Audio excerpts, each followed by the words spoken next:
اقبال مرزا آزاد امیدوار کے طور پر ان سے پیچھے موجود ہیں۔ اسی کے ساتھ ساتھ راجن پور سے بھی اس وقت نتیجہ موصول ہو رہا۔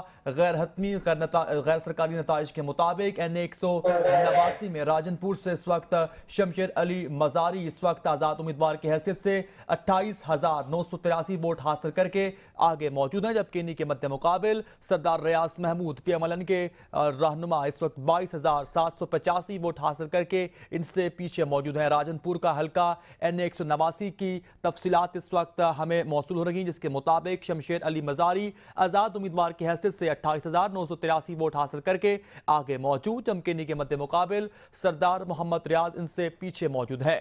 اسی کے ساتھ ساتھ اہم خبر آپ کو دیں مزید مردان سے، جہاں پر PK 55 کے حلقے سے بھی اس وقت نتائج موصول رہے۔ غیر حتمی غیر سرکاری نتیجے کے مطابق توفیل انجم آزاد امیدوار کی حیثیت سے 10,721 ووٹ حاصل کر کے آگے موجود، جبکہ انہی کے مد مقابل عدنان خان JUIF کے رہنما 8,011 ووٹ حاصل کر سکے ہیں اور ان سے پیچھے موجود ہیں۔ دونوں کے درمیان اس وقت غالباً 2,000 ووٹوں کا فرق موجود ہے، جبکہ اسی کے ساتھ ساتھ سوات سے بھی اس وقت اہم نتیجہ موصول رہا۔ PK 7 کا یہ حلقہ ہے، جہاں سے حبیب علی شاہ PTIP سے 13,678 ووٹ حاصل کر کے آگے موجود، جبکہ انہی کے مد مقابل امجد علی خان آزاد امیدوار کی حیثیت سے صرف 366 ووٹ ہی حاصل کر سکے ہیں۔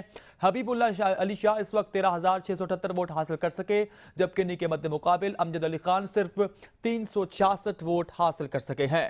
آپ کو آگاہ کر رکھے گئے موصول ہونے والے نتائج کے حوالے سے۔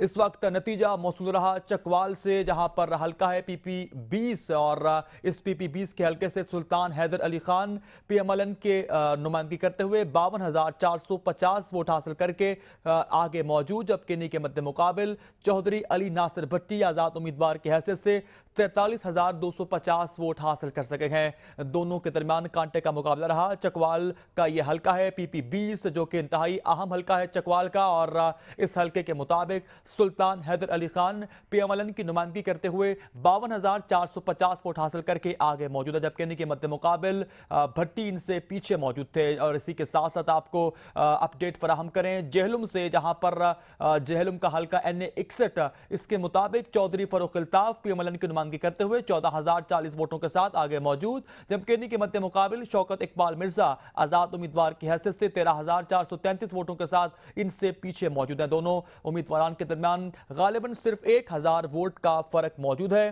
PMLN کی نمائندگی کرتے ہوئے چودھری فروخ الطاف جہلم سے NA 61 میں لیڈ لیتے ہوئے دکھائی